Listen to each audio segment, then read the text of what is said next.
Hi guys, I am राजन पांडे और आप देख रहे हैं शेक्सपियर क्लासेस को, जो कि बिहार में अच्छे कोचिंग संस्थानों में से एक है। और इसका प्रमाण है हमारा हर साल का बेहतर से बेहतर रिजल्ट। जैसे आप इस साल का इंटरमीडिएट का रिजल्ट देखें तो हमारे साथ जो यहाँ पे फोटो में है, जिनको मैं मिठाई खिला रहा हूँ, ये है धीरज कुमार। इन्होंने बिहार इंटरमीडिएट रिजल्ट 2020 में 9वें स्थान को हासिल किया। इनका कुल प्राप्तांक है 466 अंक और बिहार के टॉप 10 पे ये 9वें स्थान पे काबिज हैं। इनके साथ साथ सैकड़ों विद्यार्थियों ने अच्छे मार्क्स लाकर बिहार का तथा कोचिंग का नाम रोशन किया। ये मेरे साथ जो फोटो में दिख रहे हैं, ये है मंटू कुमार और ये 2019 में 446 अंक लाकर हमारे कोचिंग और क्षेत्र का नाम रोशन किया और ये जिला टॉपर थे। जहां तक मैट्रिक का सवाल है, 2020 में अमन कुमार ने 449 अंक लाकर तथा 2019 में विकास कुमार पांडे ने 442 अंक लाकर बिहार का तथा कोचिंग का नाम रोशन किया। दोनों रामगढ़ के रहने वाले हैं। साथ ही अनेकों विद्यार्थी ने 85% अंक लाकर कोचिंग का नाम रोशन किया, जिसका नाम वर्णन करूंगा तो काफी अधिक समय लग जाएगा। आज हम लोग क्लास 10 मैथ VVI सीरीज का लेक्चर 4 पढ़ने जा रहे हैं। साथ ही मैं यह कहना चाहूंगा कि जो क्वेश्चन मैं पढ़ा रहा हूं केवल आप इतना ही क्लियर कर लेते हैं तो इस बात की गारंटी है कि आप बोर्ड में 100 में 100 लाएंगे। ठीक है, तो आज हम लोग एक क्वेश्चन बनाना है। जैसे मान लीजिए क्वेश्चन एग्जाम में आ जाएगा, सिद्ध करें कि √3 एक अपरिमेय संख्या है। काफी महत्वपूर्ण क्वेश्चन है। अगर ऐसा क्वेश्चन आ जाए सिद्ध करें कि √3 एक अपरिमेय संख्या है। हम जानते हैं कि √3 एक अपरिमेय संख्या है, लेकिन इस बात को हमें सिद्ध करके दिखाना है कि कैसे कह सकते हैं। How can you say that √3 is a irrational number. कैसे कहेंगे कि √3 एक अपरिमेय संख्या है। अब देखिए, इसको सॉल्यूशन जब करेंगे तो यह √3 को हमें अपरिमेय सिद्ध करना है। तो जब अपरिमेय सिद्ध कर रहे हैं तो पहला लाइन में इसे परिमेय मान लेंगे। ठीक है, पहला लाइन में इसे परिमेय मान लेंगे। देखेंगे परिमेय मानने पे परिमेय होता है कि नहीं होता है। ठीक है, तो पहला लाइन में मान लेंगे कि यदि संभव है तो क्या मानेंगे, माना कि √3 एक परिमेय संख्या है। एक बात और समझिए, √3 जो है परिमेय संख्या नहीं है, लेकिन सवाल बनाने के लिए मान लिया है कि यह परिमेय संख्या है। ठीक है, तो कहीं भी आपको √3 एक अपरिमेय संख्या सिद्ध करना हो, चाहे √5 एक अपरिमेय संख्या, √7 एक अपरिमेय संख्या, ऐसा कहीं भी क्वेश्चन आए तो पहला लाइन क्या है, मान लेंगे कि √3 एक परिमेय संख्या है। जो भी हो उसको परिमेय संख्या मान लेंगे। ठीक है, दूसरा लाइन में एंट्री मारे, इसलिए √3 बराबर हो जाएगा आपका P/Q, क्योंकि हम जानते हैं कि परिमेय संख्या P/Q के रूप में होता है। ठीक है, इसलिए √3 बराबर हो जाएगा P/Q, जहां लिखेंगे जहां P और Q ऐसे पूर्णांक है जिनमें कोई उभयनिष्ठ गुणनखंड नहीं है। ठीक है, इस बात को आप नीचे भी लिख सकते हैं या बगल में लिख सकते हैं। ठीक है, पहला लाइन क्या करेंगे, उस चीज को मान लेंगे कि परिमेय संख्या है। दूसरा लाइन लिख देंगे, इसलिए √3 बराबर P/Q, और फिर लिख देंगे जहां P और Q ऐसे पूर्णांक है इसमें कोई उभयनिष्ठ गुणनखंड नहीं है। इस बात को तीसरे लाइन में भी लिखेंगे तो चलेगा, बगल में लिखेंगे तो भी चलेगा। इसका मतलब क्या होगा, P/Q ऐसे परिमेय संख्या है जिसमें एक भी उभयनिष्ठ गुणनखंड नहीं है। जैसे 5/7, तब देखें 5/7 कटेगा नहीं कटेगा, तो इस स्टैंडर्ड का P/Q है। जैसे 9 मान लीजिए 8 कुछ कटेगा नहीं है, मतलब 12/10 में कुछ कटेगा, तो इस स्टैंडर्ड का P/Q नहीं है। P/Q ऐसा है जो कटेगा नहीं। इसका मतलब यही हुआ, एकदम क्लियर है। तो यह दूसरा लाइन में कंप्लीट है, मतलब P/Q ऐसा है जिसमें कोई भी गुणनखंड क्या है, उभयनिष्ठ नहीं है। तीसरे लाइन में क्या करेंगे लोग, लिख देंगे दोनों तरफ दोनों तरफ वर्ग करने पर तो अच्छी तरह आप लोग जानते हैं कि जब दोनों तरफ वर्ग करेंगे तो रूट का वर्ग करते हैं तो रूट हट जाता है, तो आगे क्या बचेगा 3। इसका जब वर्ग करेंगे तो ऊपर क्या बचेगा पी स्क्वायर और नीचे क्या बचेगा क्यू स्क्वायर। क्लियर है? दोनों तरफ जब वर्ग करेंगे तो रूट का वर्ग करेंगे तो रूट हट जाएगा, पी स्क्वायर और क्यू स्क्वायर। एक लाइन और बढ़ेंगे, मान लीजिए क्यू स्क्वायर में, हम अच्छी तरह जानते हैं क्यू स्क्वायर में कितना क्यू है, क्यू गुणे क्यू, दो गो क्यू छिपा रहता है क्यू स्क्वायर में। ठीक है, तो नीचे देख रहे हैं आप क्यू स्क्वायर में क्यू गुणे क्यू, दो गो क्यू है, तो ठीक है, तो एक क्यू को 3 के पास ला देंगे, एक क्यू को 3 के पास ला देंगे, तो यहाँ देख रहे हैं कि दोनों क्यू भाग में है, तो यहाँ पे 3 के पास आएगा तो किस में आ जाएगा, गुणा में आएगा, तो एक क्यू 3 के पास आएगा तो होगा 3 क्यू, क्योंकि क्यू यहाँ भाग में था, इधर आएगा तो गुणा में होगा, बराबर इधर तो पी स्क्वायर ही बचा, लेकिन यहाँ पे यहाँ से एक क्यू हट गया तो एक क्यू बचा। क्लियर है? अब आगे बढ़ेंगे तो ठीक है, यहां तक एकदम आसान है। पहले किसी भी चीज को अपरिमेय सिद्ध करना हो तो परिमेय मान लेंगे, दूसरा उसको पी बटा क्यू मान लेंगे, या बातें हर जगह लिखेंगे कहीं भी अपरिमेय सिद्ध करना हो तो। उसके बाद दोनों तरफ वर्ग करेंगे, वर्ग करेंगे तो यहाँ से रूट हट जाएगा, यहाँ पी स्क्वायर क्यू स्क्वायर हो जाएगा, चूंकि यहाँ पे क्यू स्क्वायर में क्यू गुणे क्यू, दो क्यू है तो एक क्यू 3 के पास लाएंगे तो एक क्यू 3 के पास आ जाएगा, तो यहाँ पे एक क्यू बचेगा। यहाँ तक एकदम क्लियर है? ठीक है, उसके बाद हम अच्छी तरह जानते हैं कि P और Q में कोई घनिष्ठ गुणनखंड नहीं है। ठीक है, तो लिख देंगे वही बात को एक बार और, चूंकि P और Q में कोई उभयनिष्ठ गुणनखंड नहीं है, इसलिए P स्क्वायर तथा Q में भी कोई उभयनिष्ठ गुणनखंड नहीं होगा।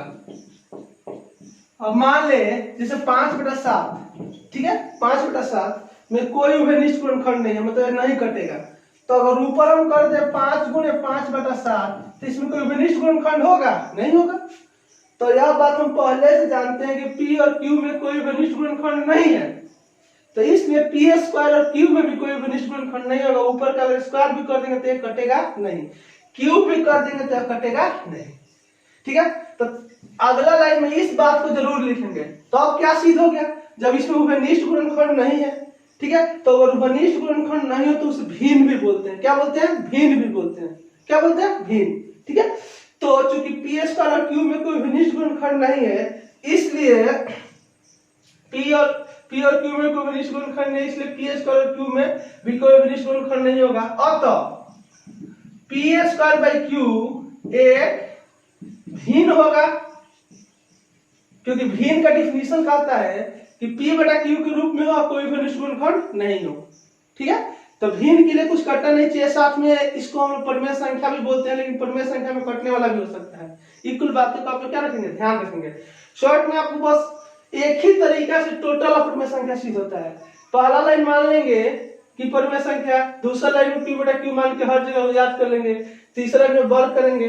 ठीक है, वर्ग करेंगे तो इधर हो जाएगा, रूट हट जाएगा, इधर ये दो क्यू है तो यहाँ पे आ जाएगा, मतलब गुणा में है। उसके बाद यह बात हर जगह लिखेंगे, पी और क्यू में कोई घनिष्ठ गुणनखंड नहीं है, इसलिए पी स्क्वायर क्यू में भी कोई घनिष्ठ गुणनखंड नहीं होगा, इसलिए पी स्क्वायर बाई क्यू में भिन्न हो जाएगा। जब यह हम जानते हैं कि क्या है, पूर्णांक है, लेकिन जबकि 3 क्यूब एक क्या है, पूर्णांक है। हम जानते हैं कि क्या जानते हैं कि भिन्न बराबर नहीं होता है किसके, पूर्णांक के। भिन्न और पूर्णांक आपस में क्या होते हैं, बराबर नहीं होते हैं। इस बात को हम जानते हैं कि भिन्न बराबर नहीं होता है पूर्णांक के। अतः हमारी मान्यता क्या थी, हमारी मान्यता गलत थी कि √3 एक परिमेय संख्या है, लिख देंगे। इसलिए √3 एक क्या है, अपरिमेय संख्या है। ये बात क्या हो गया, प्रूव हो गया। अब देखें, यह जान गए कि यह भिन्न है, यह पूर्णांक है, आगे वाला पूर्णांक है। अब भिन्न कभी भी पूर्णांक के बराबर नहीं होता, क्योंकि भिन्न में नीचे 1 नहीं हो सकता, जबकि पूर्णांक में नीचे 1 भी हो सकता है। ठीक है, तो जब ये दोनों आपस में बराबर नहीं है, तो जब ये दोनों आपस में बराबर नहीं है, तो जो हम मान्यता क्या माने थे कि √3 एक परिमेय संख्या है। ठीक है, और जब परिमेय संख्या माने तब ना दोनों बराबर किए थे। तो जब ये दोनों बराबर नहीं हो रहा है, तो यह हमारी मान्यता गलत सिद्ध हो गई कि √3 एक परिमेय संख्या है। जब √3 एक परिमेय संख्या नहीं है तो क्या है? √3 एक परिमेय संख्या है। इस बात को आप लोग अच्छा से समझ ले। और देखिए, काफी आसान होता है सिद्ध करना। देखिए, √3 के स्थान पर आपका क्वेश्चन ऐसा आ जाए कि √2 एक परिमेय संख्या सिद्ध करें, तो यहाँ √2 हो जाएगा, बस यहाँ भी √2 हो जाएगा, यहाँ भी √2 हो जाएगा, यहाँ 2 हो जाएगा, यहाँ 3, यहाँ भी 2 हो जाएगा। ठीक है, और बाकी सब उसी तरह रहेगा। और यहाँ भी क्या हो जाएगा आपका? 2 हो जाएगा, और यहाँ भी क्या हो जाएगा आपका? 2 हो जाएगा, और यहाँ भी हो जाएगा आपका 2। बस, तो √2 सिद्ध करना हो तो बाकी सब बात एक ही जैसा लिखाएगा, बस √3 के स्थान पर √2 हो जाएगा। अब देखिए, √5 सिद्ध करना हो तो भी आसान है। यहाँ 2 के स्थान पर 5 हो जाएगा, यहाँ भी √5 हो जाएगा, यहाँ भी 5 हो जाएगा, यहाँ भी 5 हो जाएगा, और यहाँ भी 5 हो जाएगा, और यहाँ भी √5 हो जाएगा, और यहाँ भी √5 हो जाएगा। तो परिमेय संख्या सिद्ध करना काफी आसान है। लैंग्वेज एक जैसे लिखाते हैं, इसको अगर आप समझ नहीं पा रहे हैं तो रट भी सकते हैं। ठीक है, लैंग्वेज एक जैसे लिखाते हैं, बस जो अंक होता है वो बदलता है। √7 होगा तो हर जगह √7 हो जाएगा। बहुत समझ ले, पहले परिमेय मान लेंगे, क्योंकि परिमेय p/q का रूप होता है। यह बात हर जगह लिखेंगे कि ऐसे पूर्णांक जिसमें कोई भी निश्चित गुणनखंड नहीं है। उसके बाद वर्ग करेंगे तो इधर का रूट हट जाएगा, यहाँ 2 q गुणे q 1 q आगे आ जाएगा। उसके बाद अपने आप से सिद्ध हो जाएगा कि यह जो है भिन्न है, यह क्या है? भिन्न है, यह क्या पूर्णांक है? भिन्न और पूर्णांक आपस में बराबर नहीं होते हैं, तो भिन्न पूर्णांक आपस में बराबर नहीं होते, इसलिए हमारी मान्यता क्या थी? गलत थी कि वो परिमेय संख्या, इसलिए परिमेय संख्या है, और एग्जाम में आपको नंबर दिला जाएगा। क्वेश्चन नंबर 2, अगर ऐसा क्वेश्चन आ जाए कि सिद्ध करे कि 1/√2 एक अपरिमेय संख्या है। देखें, इसके पहले हमने पढ़ा था कि √2 एक अपरिमेय संख्या है, √2, लेकिन अब की बार कर दे 1/√2, मतलब उसको क्या किया? बाटा में कर दिया, पलट दिया।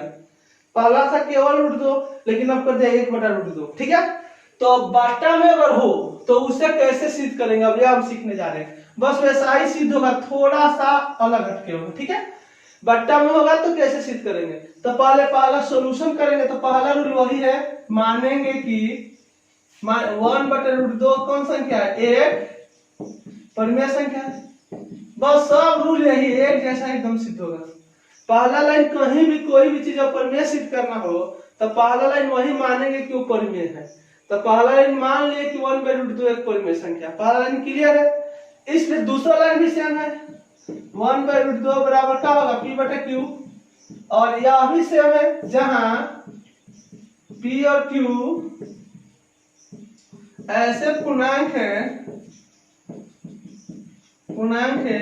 जिनमें उभयनिष्ठ गुणनखंड नहीं है।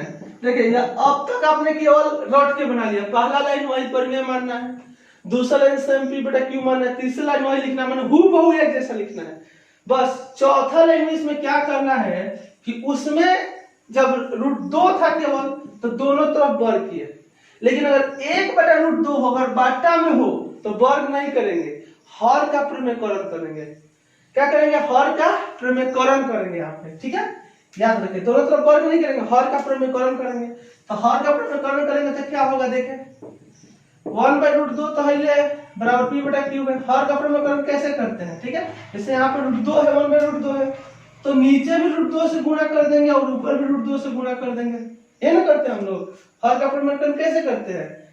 यहाँ पे 1/√2 है तो नीचे भी √2 से गुणा, ऊपर भी √2 से गुणा। अगर उसी तरह मान लीजिए 1/√3 होता तो नीचे भी √3 से गुणा, ऊपर भी √3 से गुणा, आखिर में इसका मतलब सेम होता है, कट जाएगा तो फिर 1/3 बचेगा।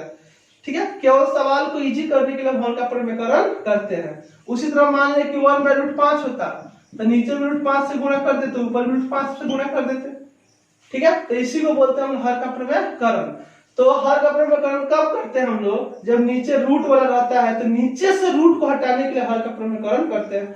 तो हर का प्रमेयकरण कैसे करते हैं, जो नीचे है उसे ऊपर नीचे गुणा कर देते हैं, इधर कुछ गुणा वाला नहीं होता है क्योंकि इधर तो नीचे रूट नहीं है।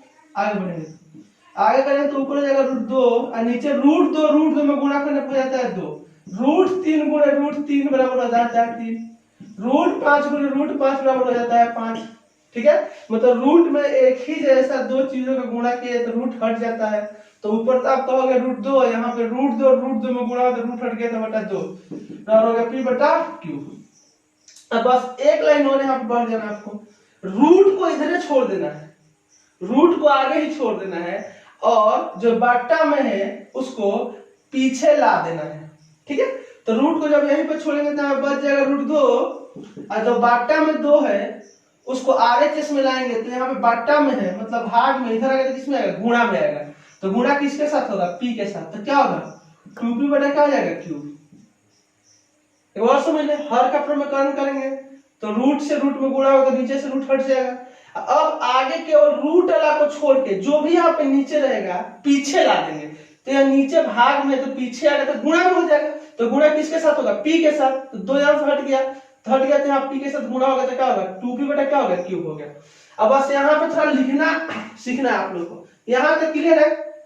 अब देखिए इसको बार बार प्रैक्टिस करके 2-3 बार बना लेंगे तो एकदम और क्लियर हो जाएगा। अब देखिए यह रूट में तो पक्का है, यह परिमेय है, जबकि यह बाटा में तो परिमेय है। तो अब लिखेंगे यहाँ √2 एक कौन संख्या है, अपरिमेय संख्या है। अगर देखें यहाँ पर √3 होता तो लिखते √3 एक अपरिमेय संख्या है, जबकि अगर बगल में देख रहे हैं क्या है 2p बटा q एक परिमेय संख्या है, परिमेय संख्या है। पहले हमने क्या लिख दिया, आगे क्या है √2 एक अपरिमेय संख्या है जबकि 2p बटा q एक परिमेय संख्या है। फिर लिख देंगे हम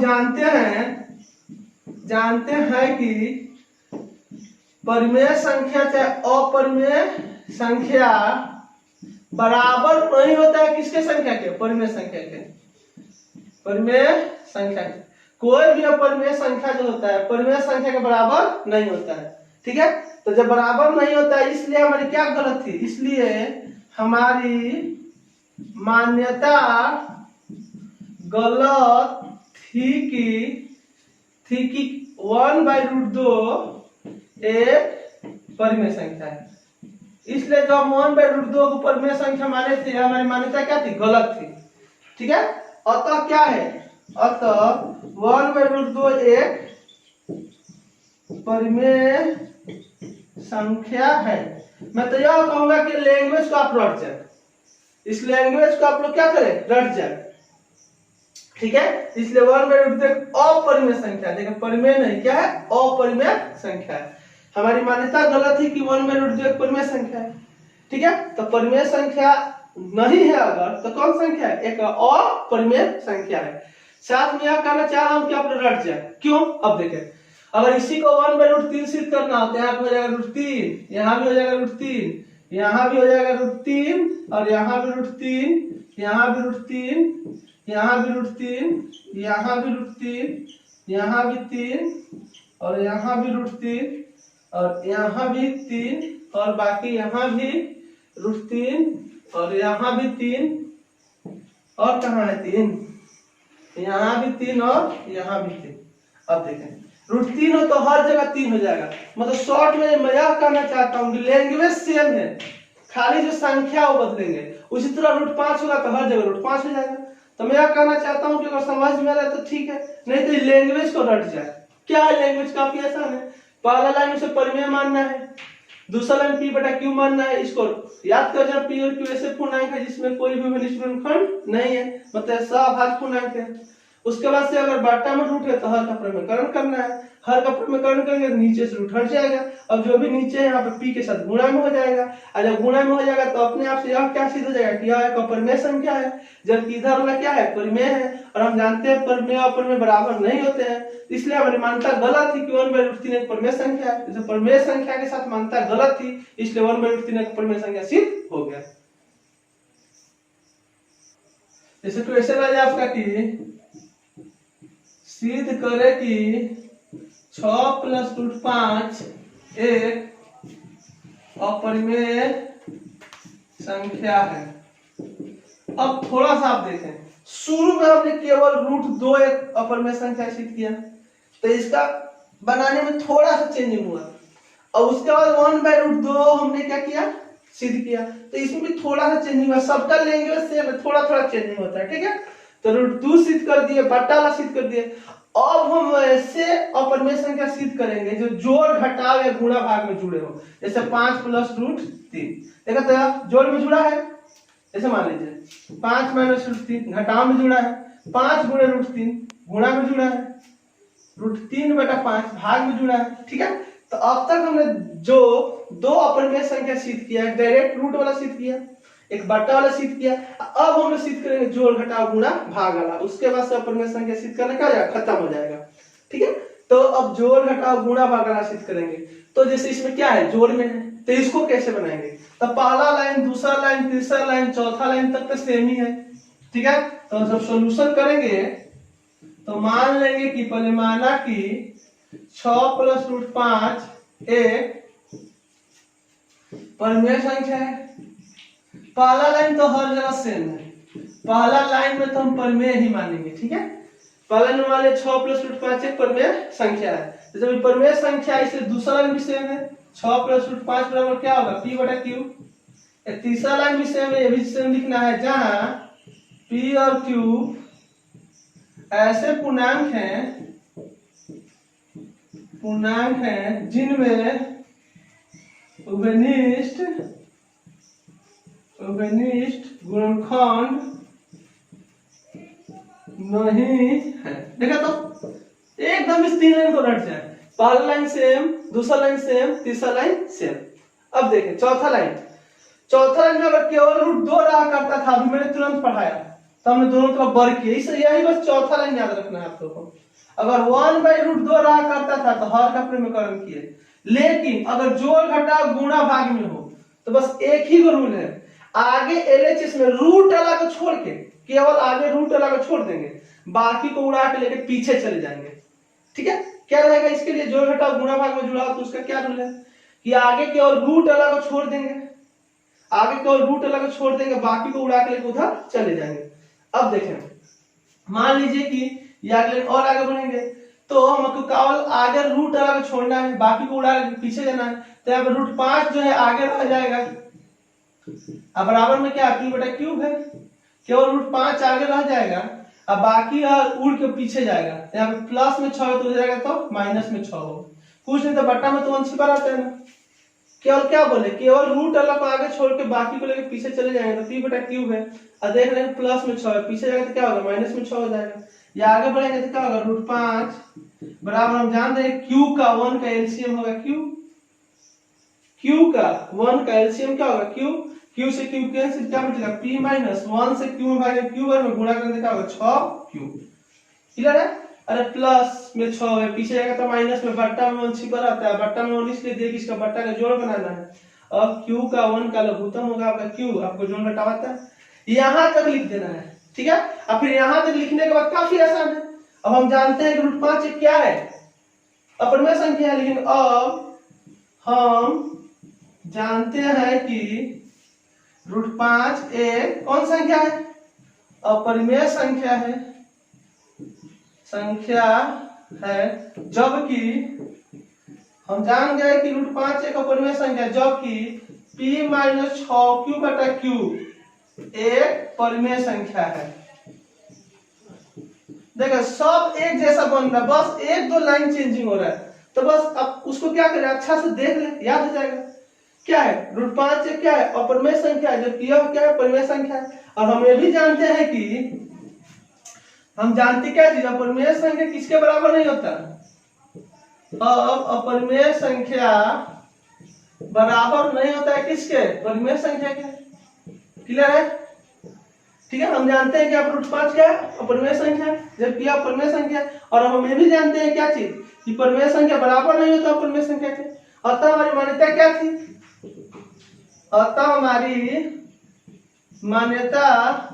गलत थी कि 6 + √5 एक परिमेय संख्या है, इसलिए हमारी मान्यता गलत थी कि यह कौन संख्या, परिमेय संख्या है। तभी परिमेय संख्या नहीं, इसलिए 6 + √5 से कौन संख्या होगा, अपरिमेय संख्या है। ये बात प्रूव हो गया। देखे तो सब एक जैसा बन रहा है। पहला इन परिमेय मान लेना, दूसरा p/q इसको याद कर लेना, उसके बाद से रूट जोड़ घटाव गुणा भाग में हो तो उसका रूल है कि आगे रूट अलग छोड़ के बाकी को उड़ा के लेके पीछे चले जाना है। देखना प्लस में से उधर गया तो माइनस में इसको बटा के जोड़ कर दिए, उसके बाद से यार रूट में इसलिए परिमेय हो अपरिमेय हो गया, रूट के बाहर परिमेय हो गया। हम जानते हैं परिमेय अपरिमेय बराबर नहीं होते, इसलिए हमारी मान्यता गलत थी। क्या है, परिमेय है, इसलिए यह क्या हो गया, अपरिमेय सिद्ध हो गया। देखिए कितना आसानी सिद्ध हो गया। अब एक और क्वेश्चन हम लोग लेते हैं, ठीक है। क्वेश्चन नंबर आज का क्वेश्चन नंबर 4। जब आज के क्वेश्चन नंबर 4 लेंगे तो थोड़ा मैं अपना समय बचा रहा हूँ, ठीक है। आप लोग क्लियर है, एक क्वेश्चन हम लोग बना लिए। अब देखें थोड़ा समय बचा रहा, मान लीजिए यही जोड़ के स्थान पे क्या कर दे, इसी सवाल को गुणा में कर दे। देखें इसी सवाल को जोड़ के स्थान पे गुणा में कर दे, तो गुणा में कर दे तो भी सेम, पहला लाइन वही गुणा में बस 6 हो जाएगा, दूसरा लाइन वही बस गुणा में 6 हो जाएगा, ठीक है। अब देखिए तीसरा लाइन यहाँ पे थोड़ा चेंज होगा, कैसे, क्योंकि इसके पहले वाले क्वेश्चन में इधर जोड़ था तो घटाव कर दिया हमने, घटाव की तरह बनाया। लेकिन अब की बार क्वेश्चन नंबर 4 जो दिए, ठीक है, इसमें जो गुणा में 6 है तो इधर आ गया तो भाग में होगा, क्योंकि हम रूल जानते हैं कि जोड़ घटाव गुणा भाग में होता है, केवल आगे रूट अलग छोड़ के बाकी को उड़ा के पीछे लाते हैं। तो आगे केवल रूट अलग छोड़ देंगे तो आगे केवल √5 बच जाएगा, अब बाकी उड़ के जब पीछे जाएगा तो 6 देख रहे हैं कि 5 √5 के साथ गुणा में जाएगा, किसमें होगा, भाग में होगा। तो क्या हो जाएगा, p क्या हो गया आपका 6³ हो गया।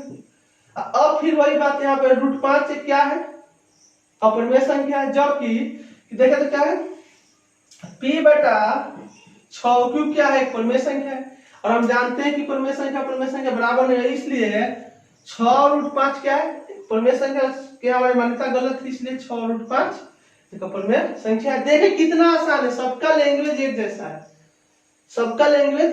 जैसा है। तो आप लोग घबराए नहीं, अगर आगे जोड़ घटाव गुणा भाग में हो तो रूल याद रहे कि आगे केवल रूट लगा छोड़ के बाकी को उड़ा के लेकर उधर चले जाएंगे, ठीक है। उसके बाद आगे और परिमेय बच जाएगा, पीछे परिमेय होगा। इस बात को लैंग्वेज के रूप में लिख लेंगे। आप एक बार अच्छा से लैंग्वेज पढ़ लेंगे तो हमको लगता है कि याद हो जाएगा। चलिए आज के क्वेश्चन और 5 ले लें। जैसे मान लीजिए सिद्ध करें कि 3 + 2√5 एक अपरिमेय संख्या है। 3 + 2√5 एक अपरिमेय संख्या है। मैं बार बार बोल रहा हूं कि जब इसे सॉल्यूशन करेंगे तो पहला लाइन काफी आसान है, बस इसको परिमेय मान लेंगे।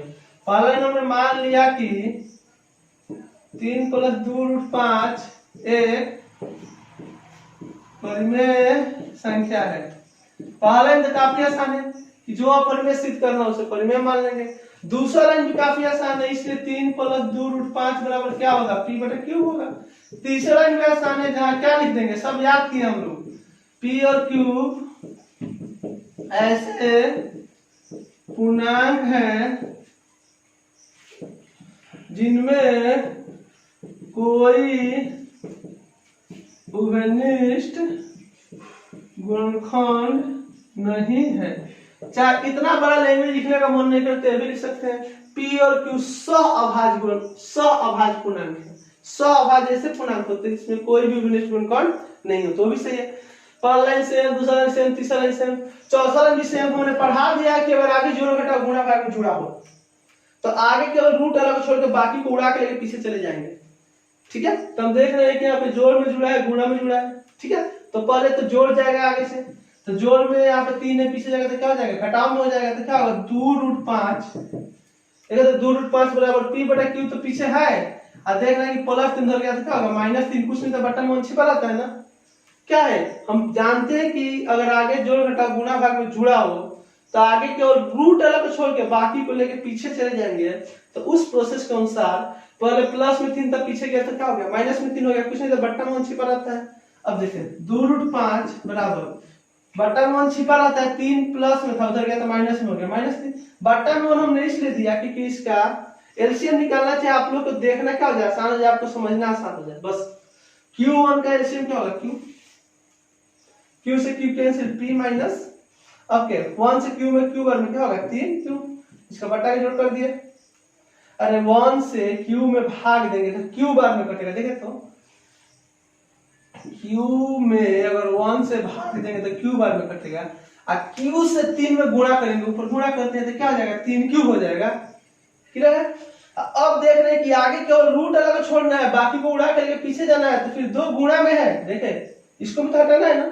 जब 2 गुणा में है तो इधर आगे किसमें आएगा बट्टा में आएगा, तो क्या होगा √5 बराबर हो गया p माइनस 3q बटा 2 गुणा में इधर आएगा बट्टा में आएगा, क्या होगा 2 हो गया। यहाँ तक क्लियर है।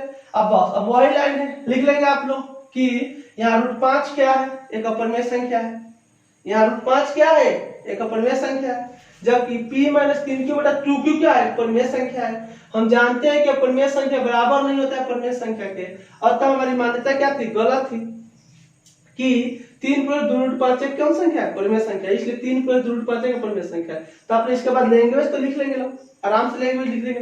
अब आपका SW भर के लिए SW अपरिमेय संख्या सिद्ध करना है सबका, अपरिमेय संख्या सिद्ध करें, अपरिमेय संख्या सिद्ध करें। तो अपरिमेय संख्या पहला आपको सिद्ध करना है √5, आपका दूसरा है 1 बटा √5, तीसरा है 3 प्लस √2, चौथा है √5 माइनस 4, पांचवा है 6√2, अगला है 6 प्लस √2, ठीक है, और उसके बाद 3 प्लस 2√7।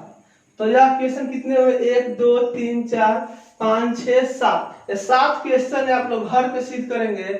और ये मेरा व्हाट्सएप नंबर है 9955087589 है यहाँ पे, ठीक है 89। आपने इस पे व्हाट्सएप पे क्या करेंगे, बना के इसे भेजेंगे, मैं जरूर चेक करके बताऊंगा। साथ ही आप लोगों को लग रहा है कि मैं आप लोगों को टॉपर बनाने के लिए मैं काफी मेहनत कर रहा हूँ, तो प्लीज इस वीडियो को लाइक जरूर करें और अपने दोस्तों के साथ शेयर करें। थैंक्स।